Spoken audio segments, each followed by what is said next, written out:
yeast in it. Yeah. Yeah. Why do we have the two different, one with yeast and one without? Is it- Because of Passover. Because of Passover. Remember the story from earlier in our study of Exodus that the Israelites had to leave in a hurry. Once after the last plague and the killing of the firstborn, Pharaoh said, "Get out now, get out right away, get out. You better be out of here by sunup. Okay, get out of here." Right. So they made bread without yeast. They didn't wait, 2-3 hours, 4 hours, whatever, for the bread to rise. Okay. So they just put the flour and water together, a little bit of salt. That's it, and made flat cakes, tortillas, I guess we would call it, whatever, or pita bread or something like that. And so in commemoration of that, God commanded the people in the Old Testament Jews, in order to remember the fact that they had to leave Egypt in a hurry, that once a year, at least, they would eat this unleavened bread. Now, the fact of the matter is, of course, that it was pretty much of a staple anyway. I mean, they ate it more often than once a year. I don't know today, what people's preference are in that part of the world. I am told by soldiers who served in Iraq and Afghanistan and Kuwait and places like that, that unleavened bread is still quite popular and is still cooked quite a bit in that part of the world. Also, though, but leavened bread also, bread that has yeast in it, is also popular. So they're both pretty popular still to this day. I would say in the West, the non-Jewish world, Gentile world, probably leavened bread is probably more popular, but I don't know. Still, God wanted his people in the Old Testament to remember the Passover. That's why he instituted the Passover, and he wanted them to remember details about it. Now, therefore, when Jesus, in his ministry, decided to institute the sacrament of the Lord's Supper, that was done at a Passover. It could have been done at any meal. It could have been done at any time during his ministry. But it was in God's decision and in God's plan to have that sacrament instituted at a Passover meal, the final Passover meal that Jesus would enjoy with his disciples before his crucifixion. And therefore, since they used unleavened bread in the Passover, that's what was used in the Lord's Supper. The early church felt it was very important to do what Jesus did, because Jesus said, "This do." Now, I think we can recognize that what Jesus was really saying when he said, "This do," is doing the sacrament itself. He wasn't necessarily saying do everything that he did that night. And the church showed that in a couple of ways. It didn't have a meal. There's no meat in the sacrament. There's no fruit in the sacrament. There's no greens in the sacrament. There's no foot washing in the sacrament. So there are a lot of things that Jesus did that night, and even did surrounding the institution of the supper, the Lord's Supper or the sacrament, that we don't do. We don't need to do. The church fathers, the early church leaders, decided that what we needed was fruit of the vine, which would in normal cases be wine, could be grape juice, but in normal situation it would be wine, because that's again what God commanded the Jews to do.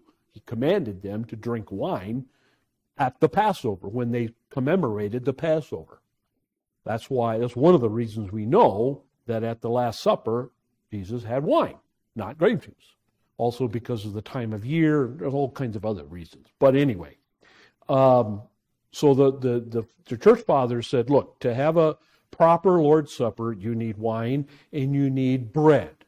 Now, they chose to use unleavened bread because that's what Jesus used. But they didn't make it a command. That's not a command.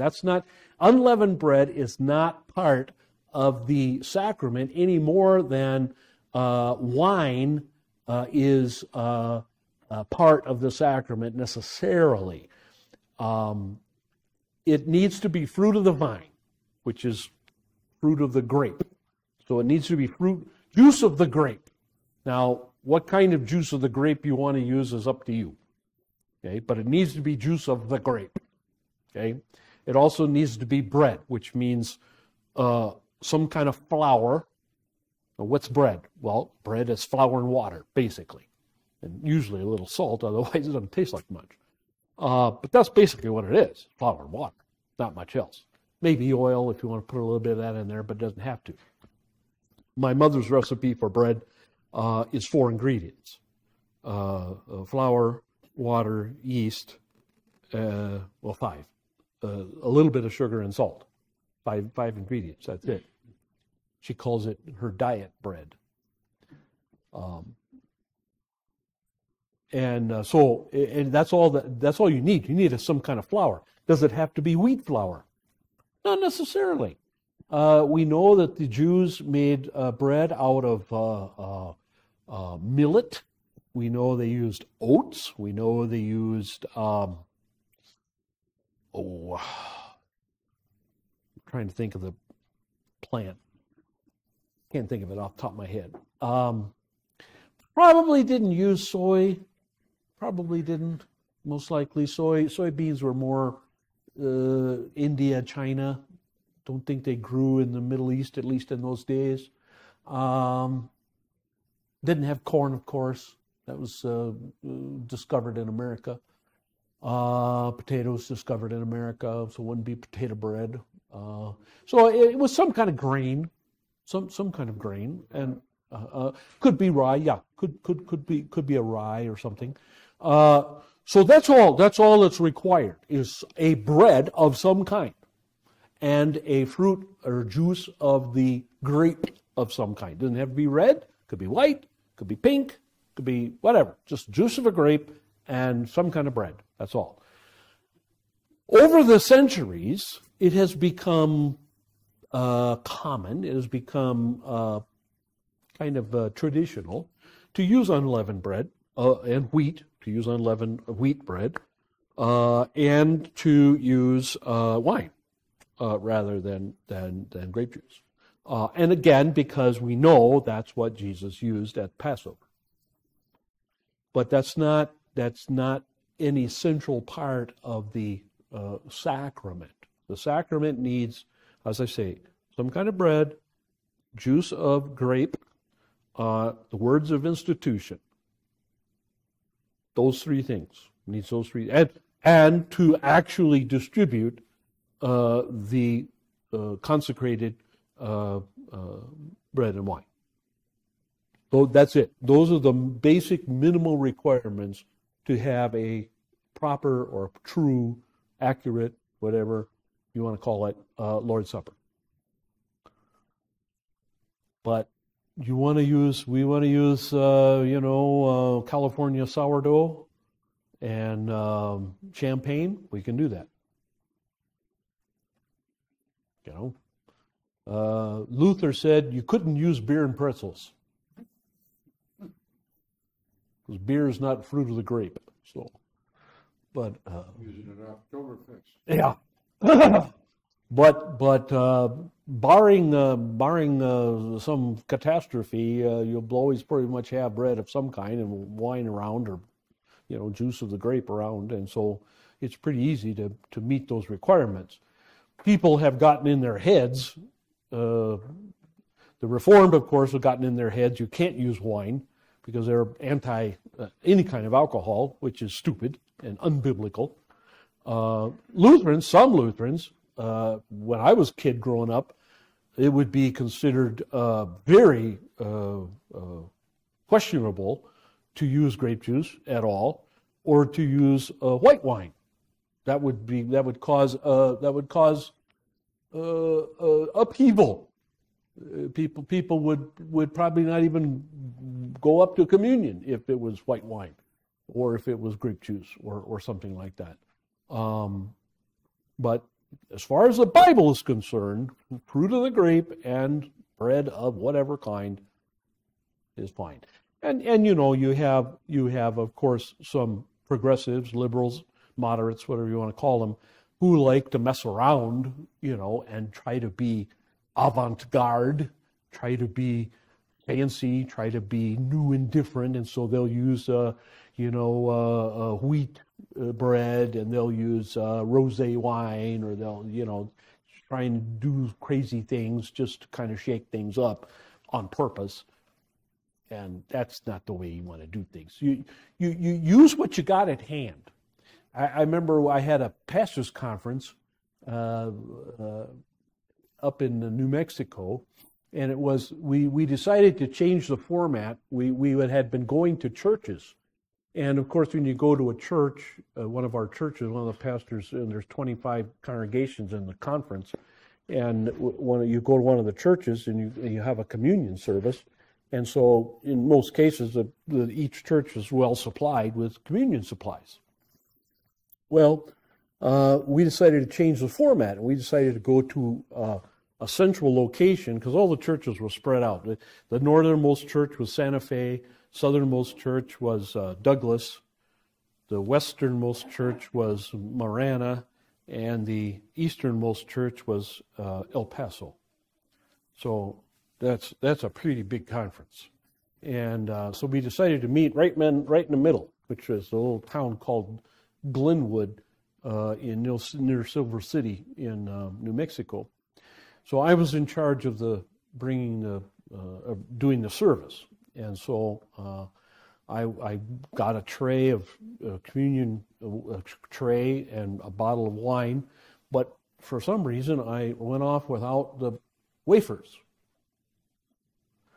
And so I got there, and I got there. It was the next morning, Monday morning, and I was setting up for the service in this cabin. It was a very nice cabin layout of cabins, and I asked the cook they cooked breakfast for us, and I said, "Do you have any crackers?" And he said, "No, I don't have any crackers here. We don't serve soup very often, so I don't have any crackers." So I had to run into town. Town was about 10 miles away. I had to run into town real quick, and I wasn't going to find any wafers, of course, and so I just bought soda crackers. Actually, I bought the little oyster crackers. Those worked real good, and so I brought the oyster crackers. And I didn't think I would get any kind of guff from anybody, but oh my goodness, the pastors were all incensed. About 25 pastors there, and they were all, "Well, what's this all about?" And I said, "Well, I ran off without the wafers." "Well, we can't have communion with crackers. What are we, a bunch of Baptists?" And I said, "Folks, guys, this is bread. This is bread. It's crispy bread, yeah, but it's bread. It's flour and water and a little salt. What's the difference?" I didn't expect these theologically trained people to have a problem with this, but they did, some of them, and they had to be talked into it. That was kind of I was only in the ministry about 10 years at that point, less than 10 years, I guess, and that was my first brush with ignorant pastors. Since then, I have met tons of them, so I'm not surprised nowadays, but I was a little taken aback that first crack there. So anyway, I hope that answers your question. It's all about the Passover. Anything else? Yes, ma'am. The Julian calendar. Yes. Mm-hmm. Who started it and why has it ended? Okay, Julian calendar was started by or ordered by Julius Caesar. That's why it's called Julian calendar. And he didn't necessarily make it up. He had a little hand in it. But calendars, and we had a class on calendars here many years ago. I should get that stuff out, I guess, again. But calendars are a tough deal. Because you have to decide how you're going to allocate the days. And the problem is that the Earth's circuit around the sun is not an exact number of 24-hour periods. It's not exactly 364, but it's not quite 365. It's, and I don't know the decimal points, but it's 364 point blah, blah, blah, blah, blah, whatever. And so the calendar before the Julian calendar had it like 360. And they weren't real good at measuring distance yet at that time. And so they didn't have it down very well. They had 360. And so when that happens, what happens is you lose, or your seasons, okay, are off by 4 days every year. And after 100 years, then you've got summer, beginning in February or something. And just like, whoa, wait a minute, this is just, and people they have to figure their planting, their crops, and they're figuring on journeys and things, and they're picking time because of the storms on the sea and whatever. And so it's kind of important that your calendar stay relatively close to the seasons of the year. And of course, the seasons of the year are affected by the sun, but they're also affected by the moon a little bit, and things like that. And so Julius Caesar, he took a look at things and he said, this is not working. We need a more accurate calendar. And so he came up with the Julian calendar. He and other fellows came up with the Julian calendar, which was 364 days a year. And easily divided, okay? They had 13 months, and he had a whole month of partying. An entire month. The 13th month was party hardy. Nobody worked. All you did was party. All you did was go to orgies or go to the Colosseum, it's just, nobody worked. You just stayed drunk for a whole month, and whatever. So everybody kind of liked that calendar, it was kind of fun with that one. And the beginning of the year was at the end of March. The end of March, first part of April, that was when the year switched, the number of the year switched. And of course, you got to remember that the years were not marked by Jesus' birth, of course, before Jesus was born. Okay, so in Rome, the year one, okay, in Rome was 753. We would say 753 BC. And that was. In English, we would say FC, founding of the city.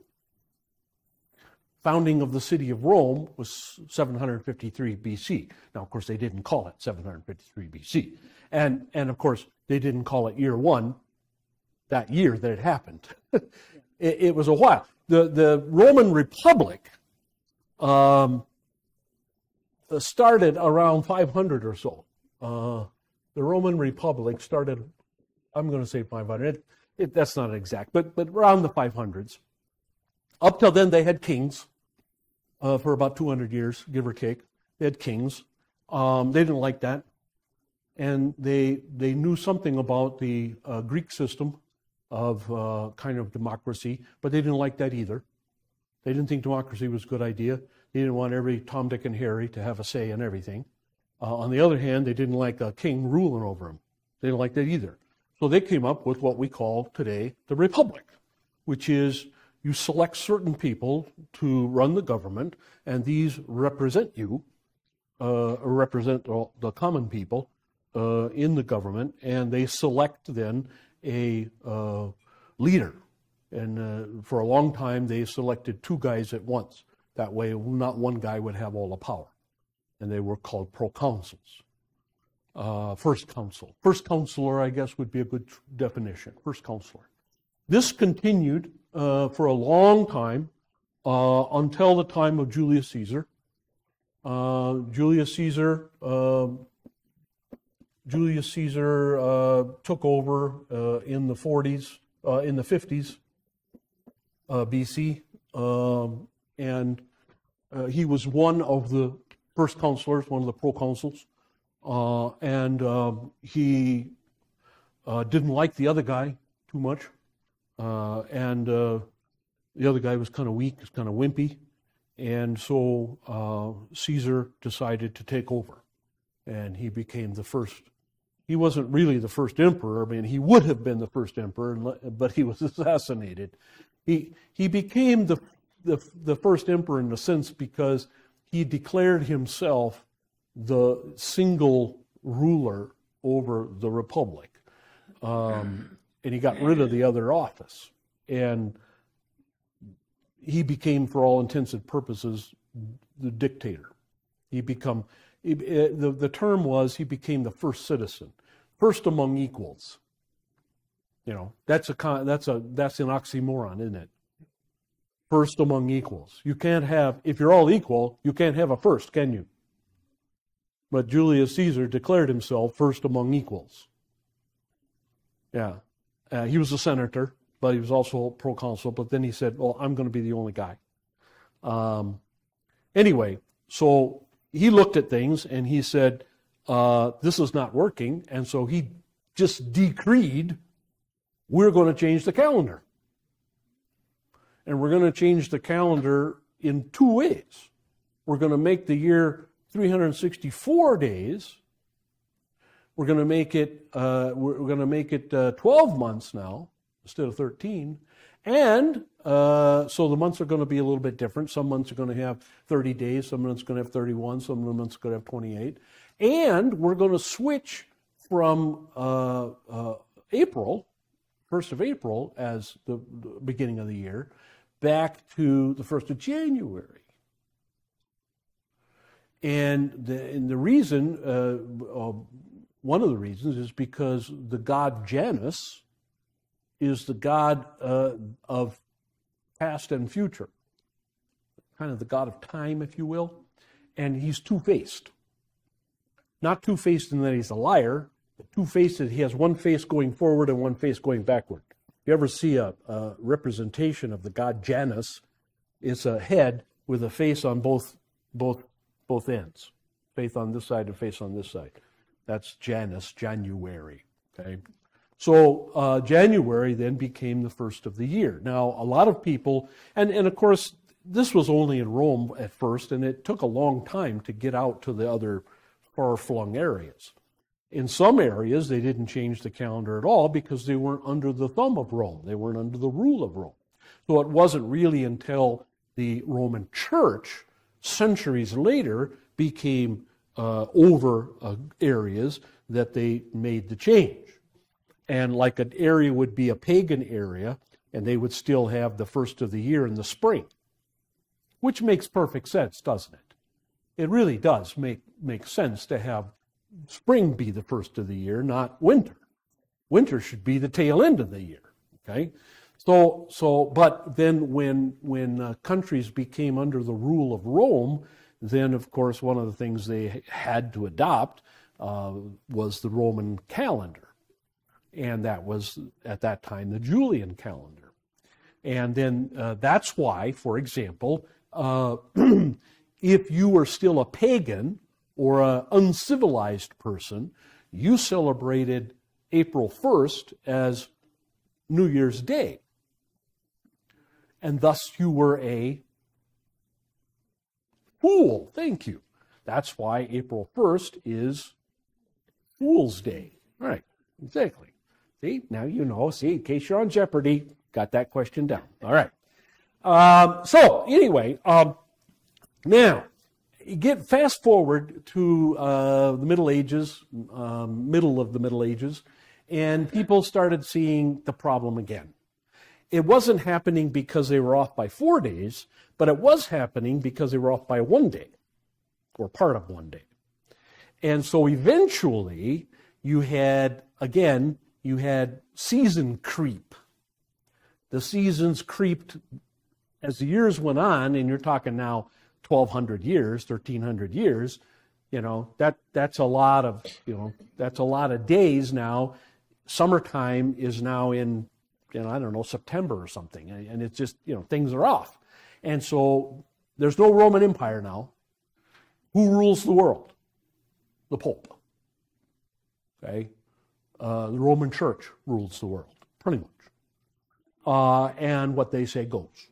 This is before the Reformation, right? And so it kind of became, somebody said, hey, we got to do something about this.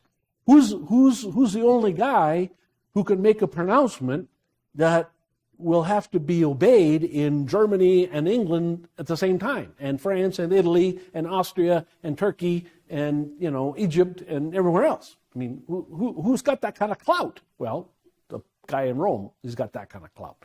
And so Pope Gregory, he said to his mathematicians and others, he said, you figure out a new calendar. Okay.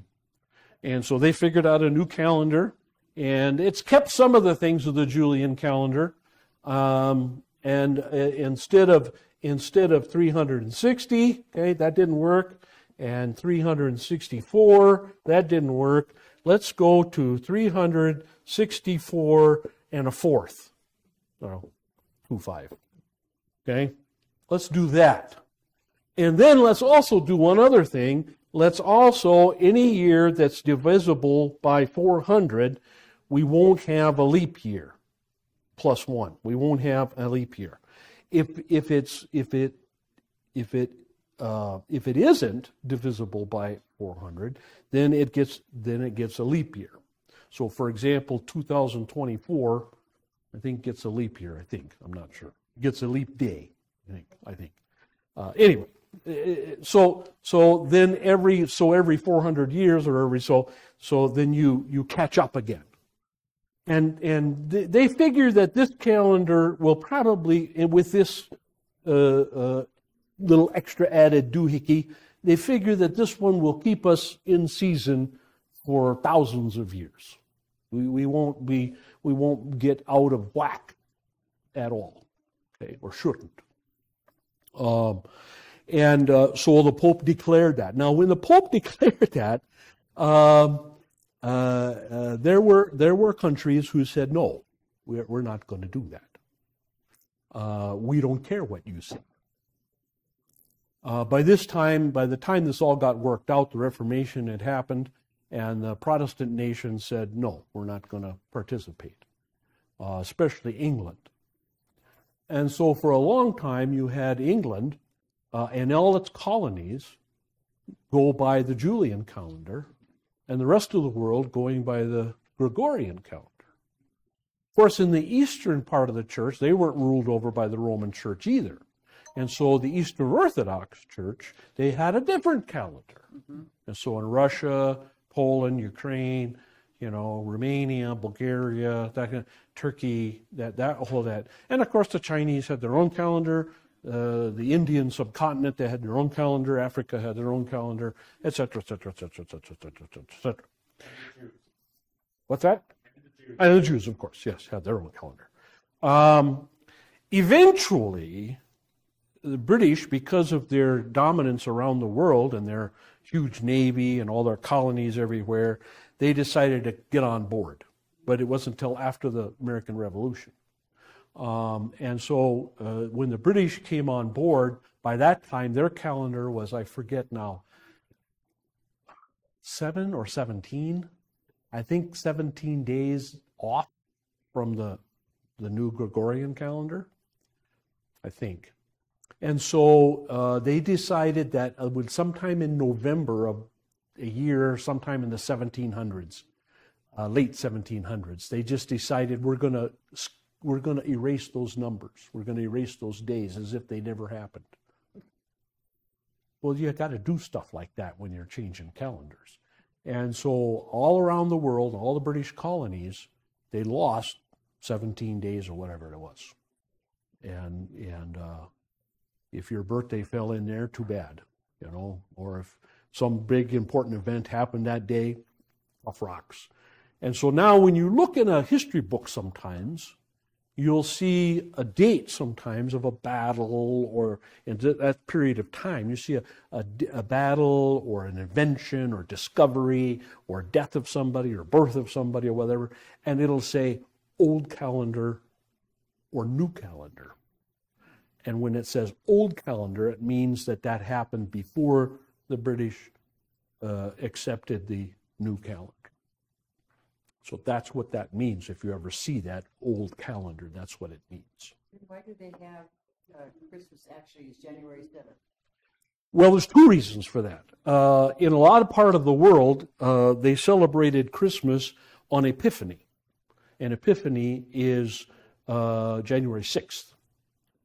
And so January 6th became Epiphany, and they felt that when Jesus was visited by the Gentiles, so they figure the Jews and all, the shepherds were Jews, Mary and Joseph were Jews, the people of Bethlehem were Jews, the people of Jerusalem were Jews, and so they figured when the wise men showed up on January 6th, or celebrated on January 6th, that's when Jesus came to the world, or was shown to the world, and that was a good time to celebrate Christmas. And so that's why they did that. The other reason is because they were off that many days. Yeah. So yes, the Eastern Church celebrates Christmas on, and then if you count the days between December 25th and January 6th, those are the 12 days of Christmas. Yeah. And so the big gift and the big celebration was on the 12th day. Or as Shakespeare wrote his play about the 12th night. See. Big party. Big party. That's when gifts would be exchanged, because that's when the wise men brought their gifts, you see. And so the gift on the first day would be tiny, and the gift on the 12th day would be big. But don't they also have it like on Easter, like they're like 2 weeks? Yeah, yeah. The Eastern Church is still going with that old calendar, and so they're off by that much. Yeah. All right, let's look at Exodus, and we're going to look now at the new section. But we want to finish the discussion, however, on family relationships. You didn't have these papers before, so you now have them. And let me just go through some of this with you. Letter A, anyone who attacks his father and mother must be put to death. The word here translated as attack means to strike lightly or severely, literally or figuratively.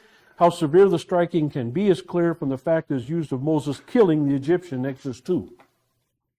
So the same Hebrew word is used for striking here that was used for Moses killing a person. So obviously it's pretty severe.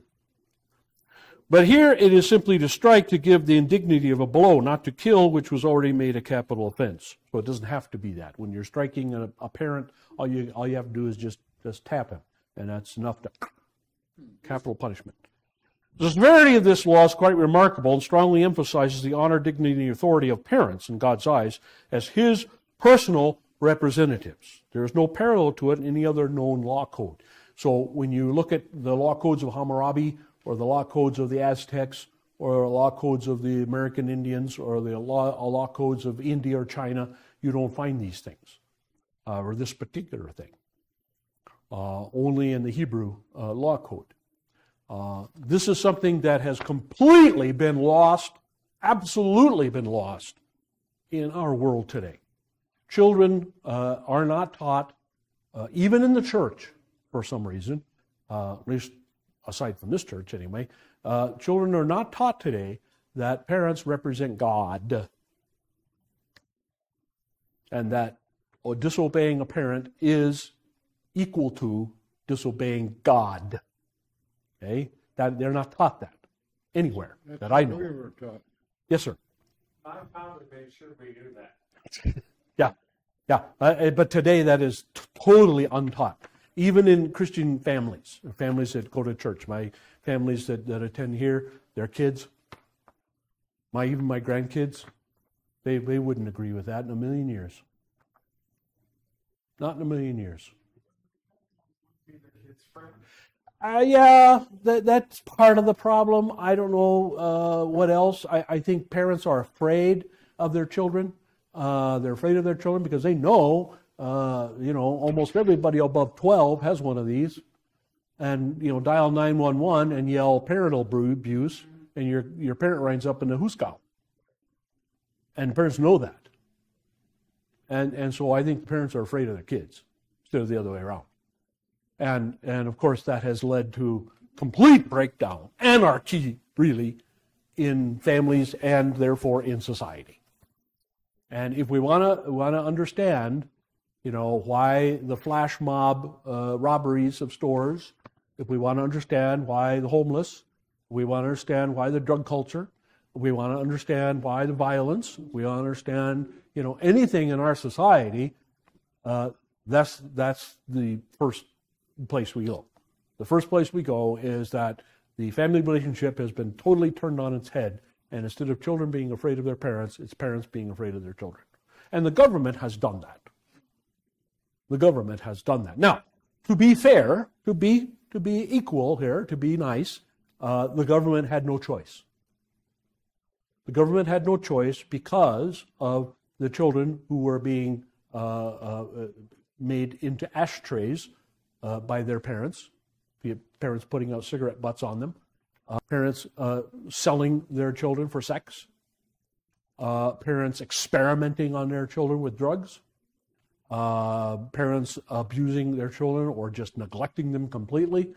You've heard on the news, I'm sure, many times about parents who's kept their kids in the basement or parents that kept their kids in dog kennels, chained in chains, authorities finding children emaciated, kid weighing, a teenager weighing 50 pounds, things like that. The state had no choice.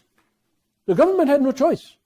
I mean, after finding, 8 or 10 or 12 of these around the country, the government had to say, well, we can't trust parents to take care of their kids, no matter who they are or what they are. We can't just assume that parents are going to take care of their kids, and therefore we have to now give kids the option or the ability to turn in their parents for whatever reason.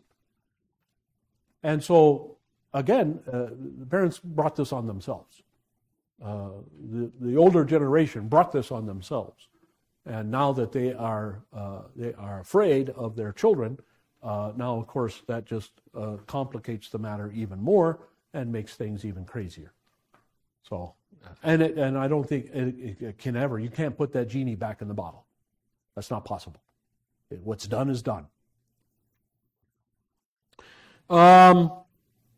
This law, letter C, this law is the other side of the coin of the fifth commandment. To our modern ears, this sounds unusually harsh. As a matter of fact, our present-day children can sue their parents if they receive corporal punishment. But there is no law against a child hitting his parent. Isn't there domestic violence? Because Usually the child has to be over 18 for that, usually. But what you're saying, like a 10-year-old hitting his mom. yeah, there's no law against that I know of, that I could find anywhere. Paul's admonition, children, obey your parents in the Lord, for this is right, is today completely, and I mean completely, out of the picture. The whole concept that a family is an image of our relationship with God has gone out the window. As far as society is concerned, as far as the state, not as far as the church is concerned. Well, most churches, unfortunately, but not a true church.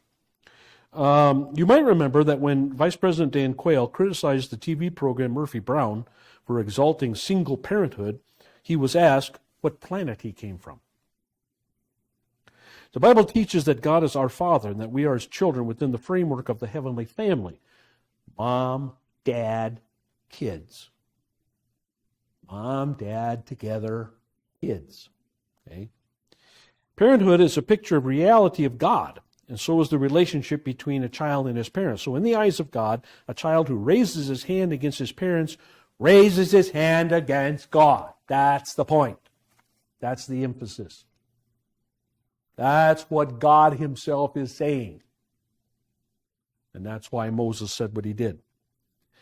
D, the problem, however, is that no perfect parents had and no ideal families. That's why Paul, after admonishing children to obey their parents, said, fathers, do not overcorrect, has been translated all kinds of different ways, exacerbate, irritate, antagonize. But really it means be overbearing. We go over the top, right? E, the importance of this law for us is to recognize hatred towards parents is a sin. This does not mean that we have to accept parental authority without any questioning. This study is not the place to enter into the complex problems of family relationships and the upbringing of children. Suffice it to say that this commandment gives us the framework of the proper godly relationship between parent and child. The relationship will only work in an atmosphere of unconditional love. Where that love is absent, the whole of reality is pulled out of whack. Letter F, next page. This commandment should be linked to the one following in verse 17. Anyone who curses his father or mother must be put to death. Here the connection between the image of the earthly relationship and the reality of the heavenly one becomes even more evident. A child who curses his parents uses the name of the Lord in order to jeopardize that parent's salvation. The intent of the law may have been more the attitude of denial of such a relationship rather than the actual physical lifting up of a child's hand against his parents. In God's view, the family bond is meant to be the area of security. The strength of fatherly love and protection is needed to give a child a sense of being safe in the hostile world. A child without a father stands naked in the cold. The warmth of motherly love is meant to give a child the emotional security of feeling loved because of what he is. Both needs are indispensable in a healthy growth of a child into adulthood. Again, even the experts today, even the psychologists today in our society admit that two-parent families are better than one-parent families. Dan Quayle has proven to be right, even though his criticism is still disliked today. But he is right. Now, unfortunately, society doesn't seem to care what gender those parents are. They can be two women or two men, or two trans. But the whole idea, the biblical picture of the mother as nurturing, as very merciful, forgiving, very touchy-feely, warm, huggy, fuzzy, however what it was, and the father as protecting and disciplining. Okay, that's the biblical picture. That's the way the Bible is written. Okay, that's the way God reveals His will to us.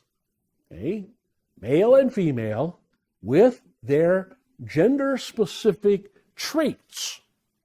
Okay, when you goof up, where do you run? You run to mommy, right, rather than daddy. Or in the old days, you would hear, wait until your father gets home. Okay? Mom is the one you hide behind her skirts. You hide behind her apron strings. You hide in her love, and you hope mommy will keep daddy from beating you to death. Okay? That's the idea. Right? Father, protector, discipliner. Okay? Provider. He provides the goodies, brings home the bacon, you might say. He keeps the Indians or the whatever from attacking, protects the homestead, all that. And there, when people get out of line, he grabs the stick and whangs to bring discipline back into the situation. That's the role. Mom, on the other hand, takes the provisions, makes them into food, takes the other provisions, makes them into clothes, etc., etc., washes the kids, does this and that, whatever, and feeds them, and so on and so forth, tucks them in at night, all this kind of good stuff is the loving guy, the forgiving one, that's okay, mommy still loves you, that old kind of thing. That's the way the Bible is written. That's the way society works best. You can get mad about it. You can jump up and down about it. You can say that's not fair. You can say it's not right. You can say some men are better lovers or huggers than women. And you can say some women are better providers and protectors than some. I don't care. None of that matters. Okay? None of that matters. What I described is the way God set it up. It matters to God. Okay? If you're going to have a family under Christ and in God, it needs to pattern itself after that picture. Okay? If it doesn't, it's not godly. It's not biblical. It's as simple as that, folks. But to say that today is to be so completely out of step with the entire rest of society that the question, are you from Mars, is going to be asked. What planet are you from? Are you weird? Are you strange? Are you bizarre? What? Have you been asleep for 10,000 years? Are you a Nathaniel? Are you what? Cro-Magnon? What are you? What are you? Weirdo? So I'm just telling you, right? You can't put the genie back in the bottle. Unfortunately, that's the way it is. So I don't see, barring the nuclear meltdown, barring an electromagnetic pulse that destroys the internet and TV and radio and bombs us back to the Stone Age, I don't see this being the norm ever, ever, ever, ever again. Ever. And that's why I think we can justifiably say that things are going to get nothing but worse.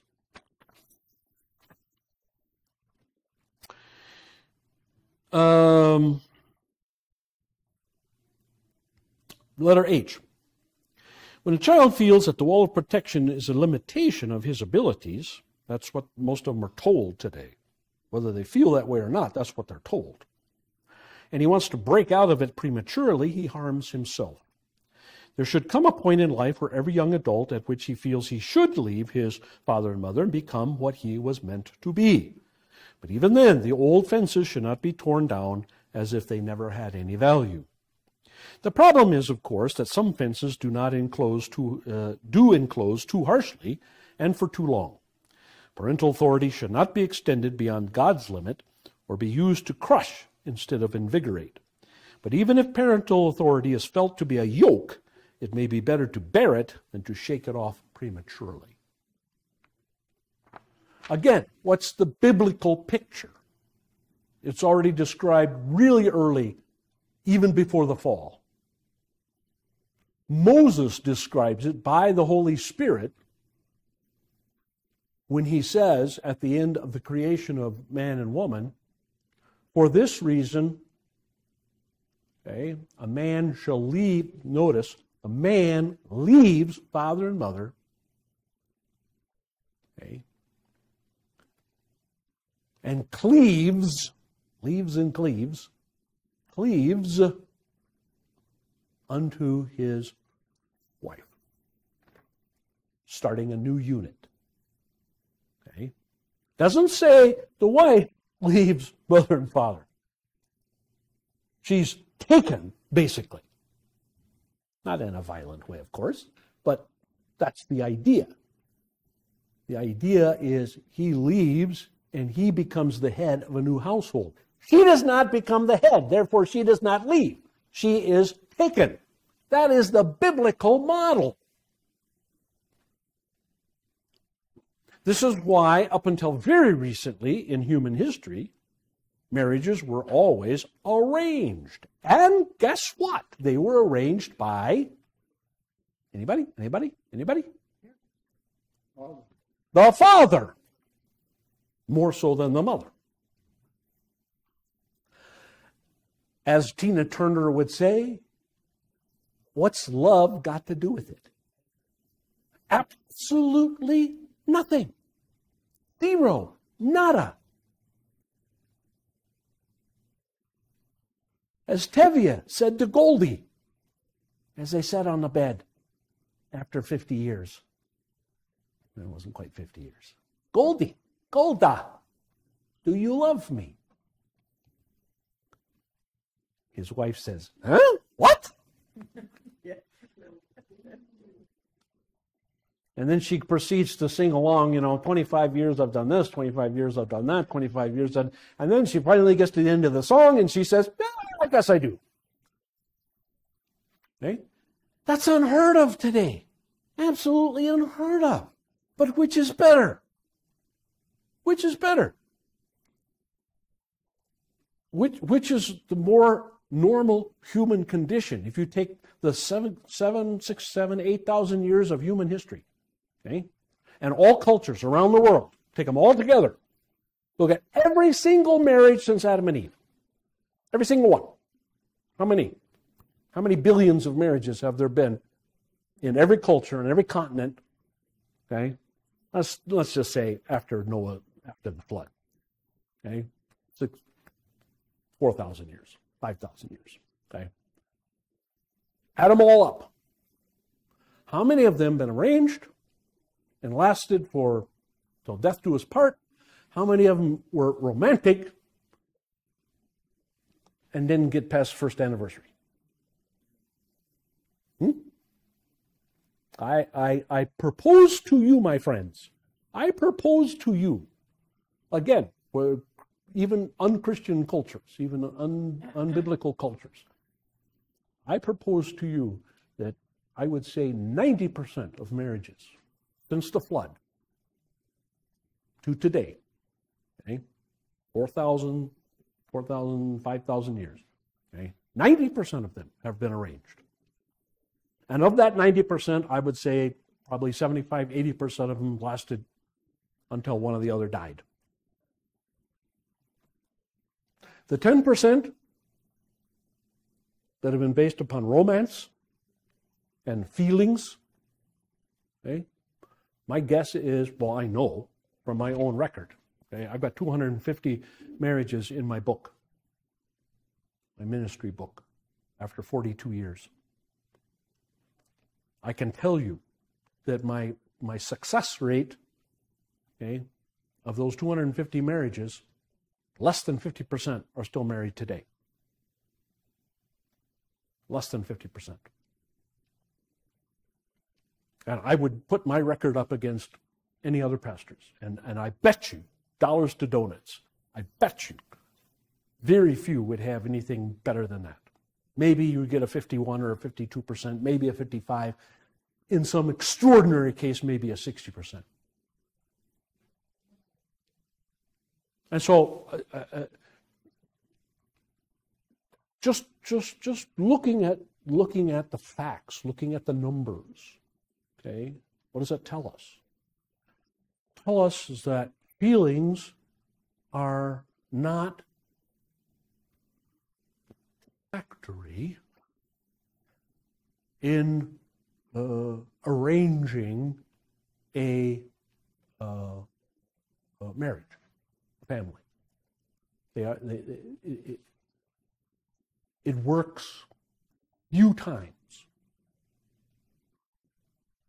And all you have to do is look at the divorce rate in the United States and around the rest of the Western world, and you see that. And interestingly enough, in communist nations, used to be divorce was frowned upon. Now it's not, because they have been westernized. And now it's a big problem. It's a big problem in China. It's a big problem in Russia. Huge problem in Russia. Huge. Yes, sir. What's your opinion on the benefits of making decisions? What if they Well, you know, when it works, boy, it works. no, but like what specific things can you say feelings really play a part in? I mean, they play a part in all of our decisions, but Sure. it shouldn't be marriage, shouldn't be in a career, because everything should be based on fact and history and that, because you find Oh, I see what you're saying. I misunderstood your question. I misunderstood. I would say zero. I would really say zero. I would advise people, if anybody came to me and said, we got a really hard decision, you know, my wife and I have a hard decision, or I have a hard decision, or, something, I would very strongly advise them, try to keep your feelings out of it. Try. Okay. If I got a call, let's say, if I got a divine call from a congregation in the Upper Peninsula of Michigan, all right, my feeling, right, immediately would be, I ain't going there if you put a gun to my head, right? I had a classmate who, what's that town? What's that town on Lake Superior up there? No, it's on the little peninsula there. Shoot. Sault Ste. Marie? No, not Sault Ste. Marie. Anyway, Marquette, thank you. Marquette, Michigan. That was his first call. And I remember talking to him on the phone. We were good friends in college, and so we kept in touch a little bit. That particular year, that chunk of the Michigan and that little peninsula there got a record number of snow. I think they got more snow than Anchorage. They got more snow than Nome. They got, yeah, right. It's just, and he said he was so sick of it. His wife got very depressed. He didn't last very long. He was there about 3 years. He resigned, and he was out of the ministry for a couple of years. He then took a call, and he got a call in southern Minnesota. He was there about 2 or 3 years, and then he disappeared. Nobody's heard from him since. He just decided, I do not want to do this in snow country. So I don't know. Anyway, but yeah, I haven't had that many calls. I've only had 4 in my entire ministry. But I've had a lot of classmates and friends who've had a lot of calls, and they will call me and they say, how should I look at this? And I always tell them, make two columns, pro and con, and keep your feelings out of it. Don't move because it's closer to your folks. Don't move because it's closer to your wife's folks. Don't move because your kids are in college there.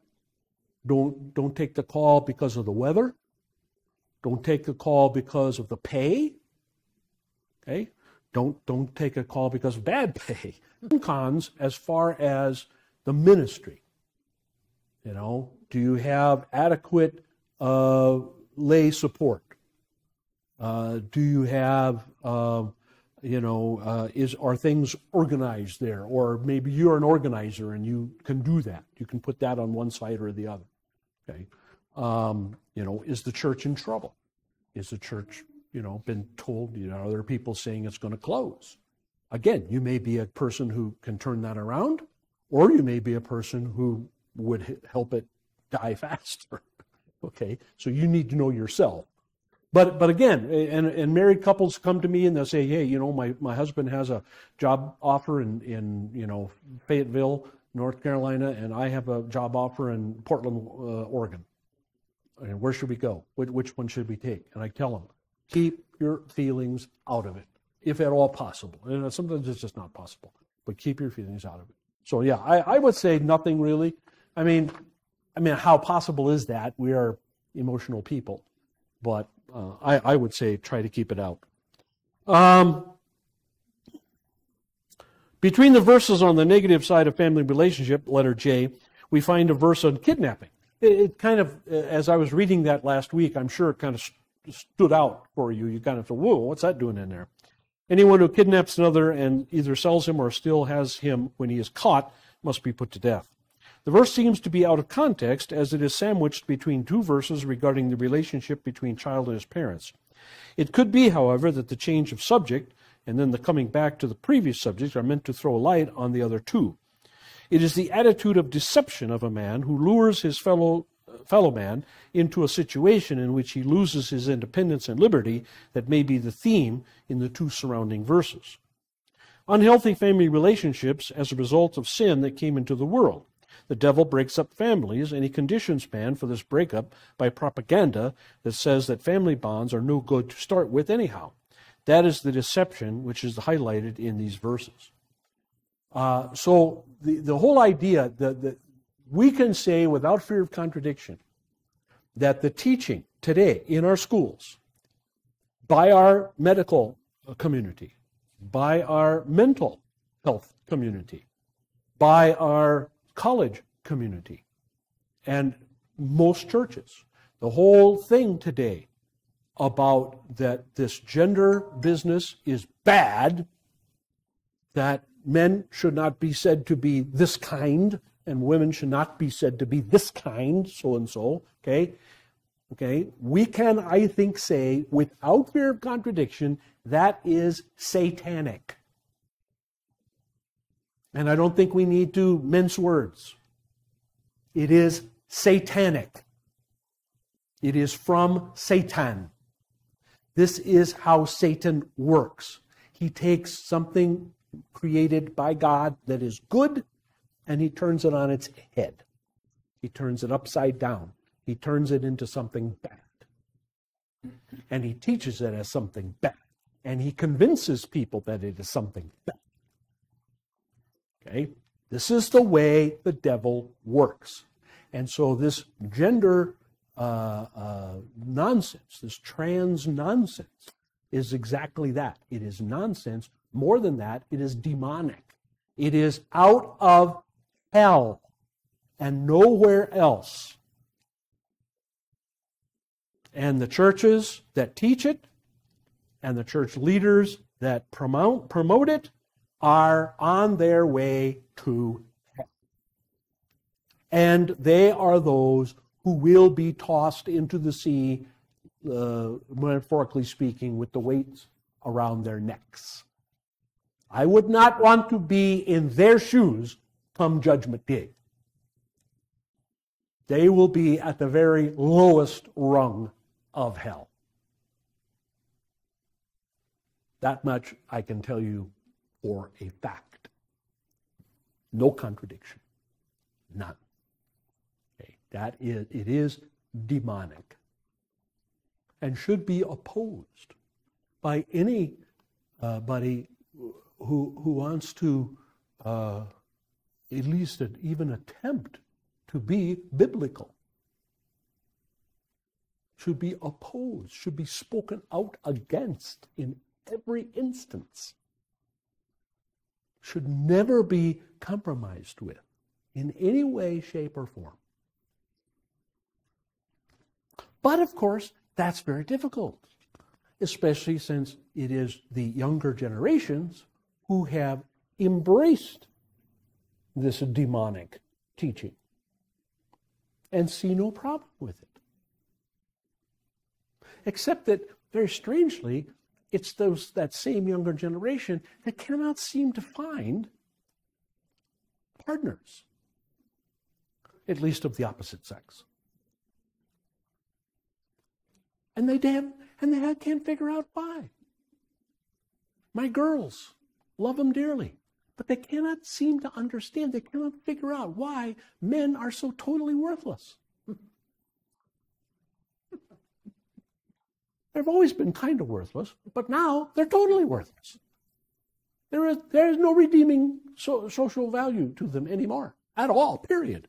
Used to be they were good for a few things. Now they're good for absolutely nothing. They're barely even good as sperm donors. And even that, you're better off going to a sperm bank, a laboratory, than you are hooking up with some guy. They're totally, completely worthless. And I have to say, most of the pastors I know, many of them 20 years younger than me, 30 years younger than me, are themselves totally worthless. They're totally worthless as men. They're totally worthless as husbands. They're totally worthless as fathers. And they're totally worthless as pastors. I wouldn't have any of them be my pastor at the point of a gun.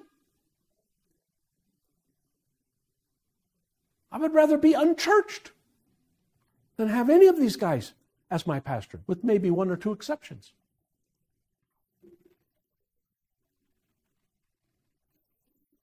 And yet, the women in our society cannot seem to get it, cannot seem to figure out why this has happened. They're totally clueless. To which I say to them, look in the mirror, honey. Look in the mirror, dear, sweetheart, babe. Look in the mirror.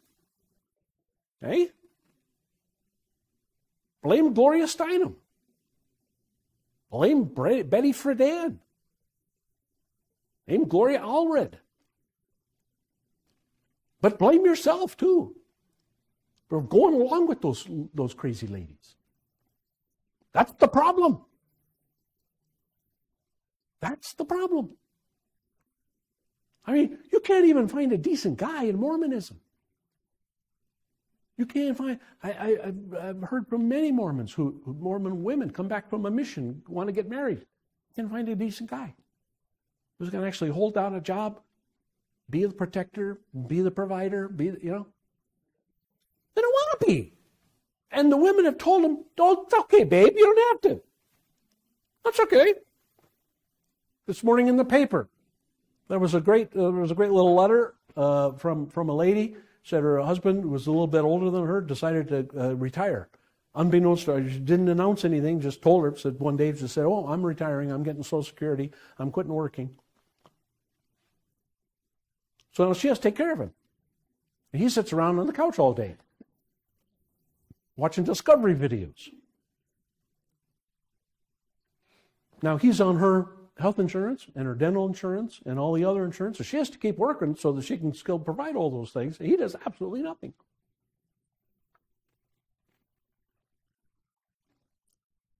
I read more of those every day. So guys are just saying, "Hey, you know what, honey? You want to bring home the bacon and fry it up in the pan? Be my guest, honey sweet. I'll be in the den. I'm going fishing. Yeah, I'm going fishing. I'm going to go golf. See you around, babe. You want to run the world? You go right ahead. And you enjoy yourself. Because you know what? You don't need me. So, yeah, it boggles my mind how they cannot put two and two together and get four. Okay, that's a good place to stop. Yeah, let's just let L real quick. These are wrong attitudes, result of demonic propaganda. Yeah. All right, so we'll pick it up on violent offenses, the next page, page 146, top of the page. 18 to 27.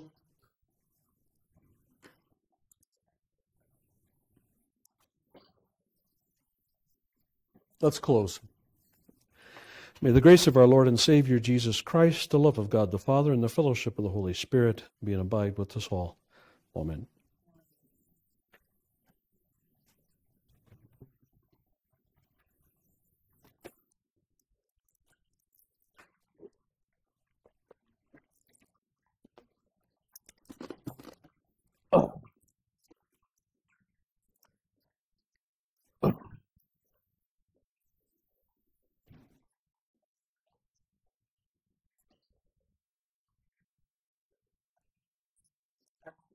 Thank you.